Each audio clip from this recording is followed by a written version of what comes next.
Taqiyah itu kalau di tengah orang ahlu sunnah, pura-pura dia ahlu sunnah. Kalau di sini banyak Muhammadiyah, pura-pura dia Muhammadiyah. Kalau di sini banyak Al-Wasliyah, pura-pura dia Al-Wasliyah. Kalau di sini banyak NU, pura-pura dia NU. Kalau di sini banyak ahlu sunnah, dia bilang Sunni. Pertanyaan datang dari Andi, ya Ustaz, kalau menurut UAS ini, taqiyah itu sama dengan berbohong.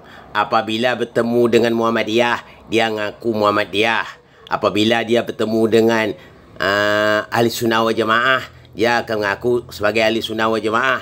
Kalau dia ketemu sama NU, dia ngaku sebagai NU. Kalau begitu, taqiyah itu sama dengan pembohong. Ustaz, apa benar Ustaz? Assalamualaikum warahmatullahi wabarakatuh. Waalaikumsalam warahmatullahi wabarakatuh. Sudah berapa banyak sudah saya berkatakan, kita ini tidak boleh perbalisme. Perbalisme tahu menyebut, tapi dia tak tahu apa makna yang disebut itu. Itu yang sangat celaka. Saya tidak pernah berpihak kepada pihak manapun, yang saya berpihak pada kebenaran. Saya ibaratkan sebagai pelurusan saja. Sebagai pelurus, mana yang benar, ya, saya akan melurus. Yang salah saya lurus. Siapapun yang salah saya lurus. Ini masalah taqiyah. Nah, ini mungkin Ustaz Abdul Somad ini mungkin dia belum mempelajari namanya ilmu saraf, ya. Memang ilmu saraf tu memang sulit ilmunya.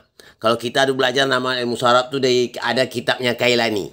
Kita dulu agak mahir ilmu saraf itu. Memang sebagai bidang studi kita mengajar di pesantren itu tentang ilmu saraf, ya. Taqiyah itu bahasa Arab. Asal kata dari wakoya. Wakoyanya fi'il madi, kata kerja, ya. Wakoya, fi'il mudari yaki. Ittaqi. Nah, kalau ittaqi itu fi'il amal. Pelihara lah. Nah, itu. Taqiyah.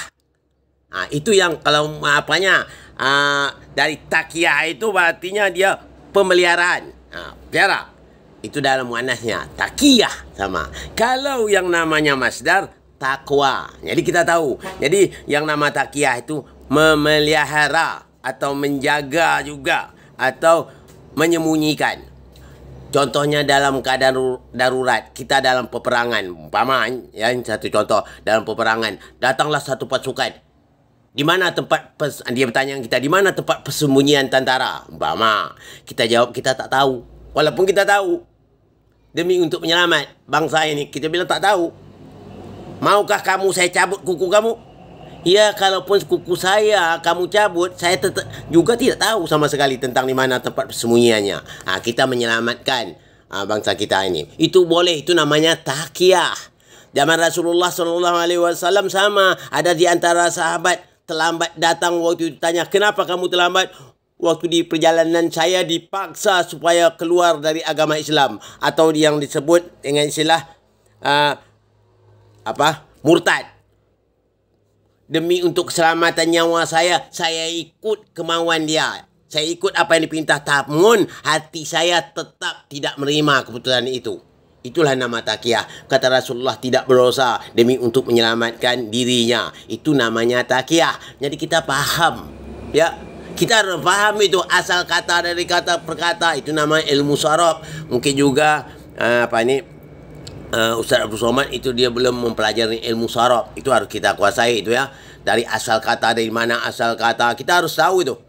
Memang dalam istilah dalam bahasa Arab, i'lam anna sarfa umul ulumi wa nahu babuha. Ketahuilah kamu, ilmu saraf kata ibu dari semua segala ilmu, sedangkan nahu adalah bapaknya. Kita harus ahli dalam ilmu saraf, ya. Mungkin UAS belum begitu pemahaman, belum begitu paham tentang itu makanya seolah-olah dia mengatakan taqiyah itu sama dengan pembohong. Bahkan taqiyah itu menyembunyikan, ya, supaya tidak terjadi fitnah atau tidak terjadi suatu kekacauan, disembunyikannya itu. Itu boleh dalam menurut Islam. Itulah dalam penyelamatan diri, ya.